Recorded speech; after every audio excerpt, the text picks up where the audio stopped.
So my name's Leanne again, and I'm mum to Benji, who's 6, and Kyla, who's 3. Benji joined Enabling Good Lives when he was 2.5, which was perfect timing because I was pregnant with Kyla and was just starting to get to that stage of where I could see I need a little bit of help. I think it's lucky, but I was part of conductive education. I don't know if anyone else has ever been through conductive education in the Waikato. It's like a holistic therapy service. So Benji's, which helps all different aspects of disabilities. So within that part of being part of conductive education and Enabling Good Lives, they helped to pave the way for me to find my carer.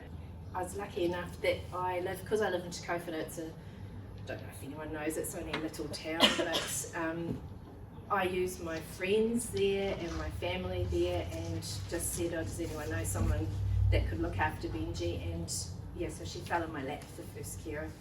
She also became the carer that took him to conductive education, so I used my Enabling Good Lives money to its fullest extent. So when the kids are young and they can go to conductive education, I got money from the Ministry of Education and from Enabling Good Lives. So he gets 23 hours, but they funded 2 hours of his carer time and I had to fund 1. And then when Benji went to daycare, because he needed to start socialising, up till then he hadn't really socialised with kids, I would send him with Rachel. I pay her 1 hour and Ministry paid 2 hours while he was there, and he'd be gone for 3. And that was awesome. It came at the best time. Had a newborn, and so yeah, we did that till he was nearly 5, and we actually were able to increase his time up to about 15 hours I had a week of him going to daycare and to his therapy. So that was a nice break and a good break, but it was only a break for me, not my husband. So I said to Kelly, we want to break with each other, and she said, well, how would that look? Because our carers always come into the house too. Benji's in a wheelchair. Kelly put to us, why don't you do a 5-hour break every fortnight? And we could offer them, for 5 hours, we could offer them from our funded money, $20 an hour, so $100 cash, and we could do that for 15 times, or we could offer them a contract. So you're like the employee yourself. There is training. I went on Manawa Nui training just to make sure I did know what I was talking about, and it was great. We just spent the day and they went through everything.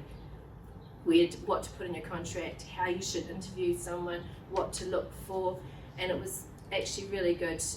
Things like, don't bring them into your house until you're comfortable, go for a coffee, and just stuff like that. And we just go away for 5 hours, and my husband and I went for coffee and beer. It was cool. So I suppose if I didn't have conductive education, and how would I find peers?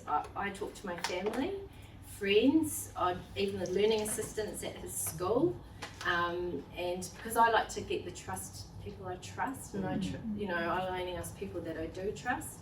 I go to play centre with Kyla. I would actually ask all of the mums there, because they will understand Benji and they've met Benji or know Benji.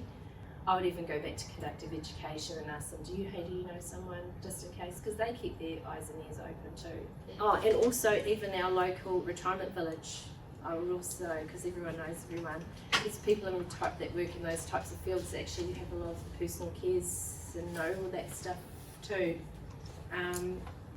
Yeah, like I said, the best advice Kelly gave us was not put up the negatives, because you just don't know what someone else might want. And I thought, well, yeah, when I was younger, if someone offered me $100 and I felt like I was capable, I'd want to try and have an opportunity. So you could be creating an opportunity for someone. That's everything, I think. Yeah, sorry. All right, thank you. Awesome.